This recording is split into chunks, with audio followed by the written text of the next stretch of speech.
澳門行政長官選舉在即，市民對新一屆政府反貪污同埋打擊利益輸送嘅訴求更加強烈。有澳門市民喺香港嘅報章刊登廣告，表達對商人自澳嘅憂慮同埋不滿。駐澳門記者彭凱慈報道。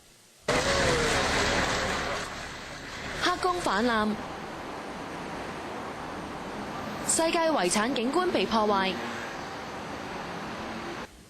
歐文龍貪污案都嚴重打擊澳門政府嘅威信，民間亦都質疑當中有利益輸送嘅成分。有網民就發起募捐行動，喺一份香港報章刊登廣告，反對商人自澳。有學者認為事件顯示市民冇途徑影響政府施政同特首選舉，產生唔少民怨。認為下一屆嘅特首參選人，除咗要得到選委會支持，要贏得公眾認同會更加重要。覺得就係話澳門人面對一個好兩難嘅局面，所以更加只覺得就係好，即係會覺得可能有一個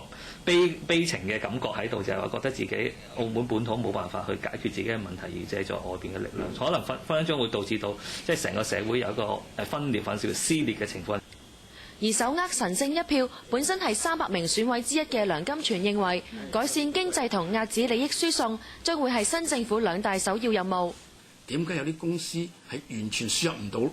外勞嘅，有啲公司係可以完全好方便咁就輸入外勞嘅？咁究竟係咩時間發生呢？個反貪污咧，不但係喺官場方面係實施，亦都去到私人機構嘅話咧，好啦，然後當法律定咗落嚟，佢有決心去執行嘅時候，咁於是我哋澳門市民咧就覺得咧，咁樣先真真正正咧可以減少咗利益輸送嘅呢種麻煩。有議員就指出，只有確立公開賣地制度，強化立法會嘅監管職能，先至可以有效咁減低政商界利益輸送嘅可能。亞洲電視駐澳門記者彭凱慈報道。